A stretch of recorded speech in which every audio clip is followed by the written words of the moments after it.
A ver, la clave no es esa, porque esta división existe desde hace mucho tiempo, precisamente por la deriva que ambos sindicatos, los grandes sindicatos, no diré hegemónicos, porque cada vez van perdiendo más terreno, no solo en términos de afiliación en los últimos años, sino también en presencia en determinadas empresas, en comités de empresas, representación, etcétera, precisamente por ese papel que tienen como sindicatos, no ahora de gobierno, pero también de régimen. Y esto se ha visto claramente con el posicionamiento de este año en una deriva de degeneración, bajo mi punto de vista. Lo siento que ser tan contundente, pero es que me parece sumamente grave,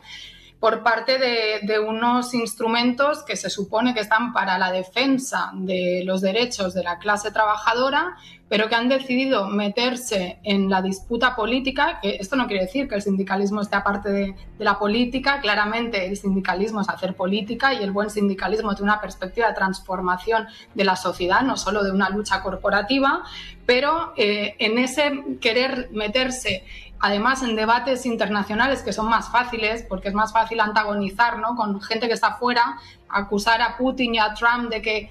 vulneran los derechos de la clase trabajadora española, porque a lo mejor es más complicado que identificar a esos sectores de la burguesía española con los que tú te sientas a pactar con el gobierno y con ellos y decirles en la cara o confrontar con ellos concretamente en el ámbito de la política estatal. Esto es más complicado, igual que es más complicado luchar por la democratización en el ámbito laboral que por la etérea democratización del ámbito político, que se supone que eso sería más una cuestión de los partidos, ¿no? Entonces,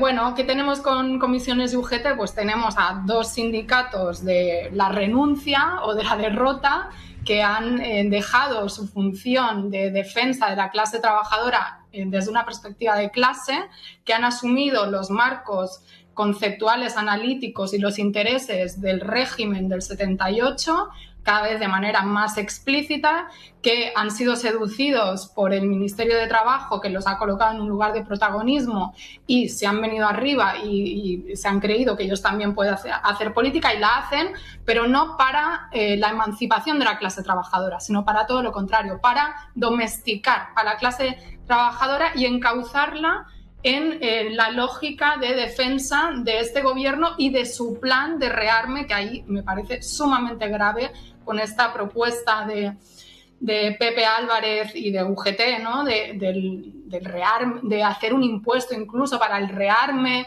y asumir este marco belicista que me parece que es, bueno, repetir errores del pasado, y que obviamente pues esto cada vez más provoca esa bifurcación entre un sindicalismo de clase y otro sindicalismo que pretende ser de clase como UGT Comisiones, pero que acaba adoptando posiciones más similares a los sindicatos corporativos o amarillos, y un sindicalismo de clase donde tendríamos desde la CGT, la CNT, la COS, etcétera, en su amplitud de representación en el Estado, que han puesto el tema del capital y el rearme, la denuncia de lo que implica, ¿no?, la guerra para la clase trabajadora y lo que implica el capitalismo y su imbricación con la guerra para los intereses de la clase trabajadora en el centro de este día, sin olvidar las reivindicaciones, obviamente, de clase. Y por último, solo un apunte. Yo no creo que ayer fuera un día de fiesta. Sí, es fiesta, tal. En otros países no es festivo. Es un día de lucha. Quiero dar unos datos de la situación de la clase trabajadora, por la cual hay muchos motivos para salir y democratizar esos centros de trabajo y presionar todavía más a esa socialdemocracia que vende a la clase trabajadora cuando gobierna, todo hay que decirlo. Más del 50% de los trabajadores y trabajadoras lo hacen en condiciones de precariedad en el Estado español.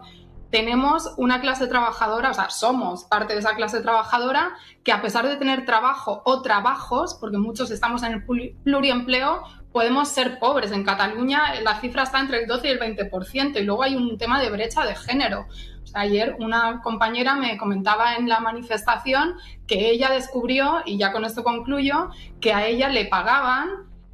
pues menos que a su compañero siendo periodista, solo porque era mujer. y esto, que parece increíble, pues no pasaba nada, ¿no? Estaba ahí totalmente normalizado, y seguro que como casos de esos hay más. Y bueno, pues yo creo que estos son motivos para salir y reivindicar y reclamarle a quien tiene la competencia para cambiar eso, que no es Donald Trump, que no es Vladimir Putin, que es el empresario, la empresaria de tu centro de trabajo concreto y, por supuesto, el gobierno de turno, que es el que tiene que cambiar la legislación para que el marco exista y, por supuesto, que se cumpla a través de la representación sindical, que tiene que hacer ese ejercicio de presión y no de concertación.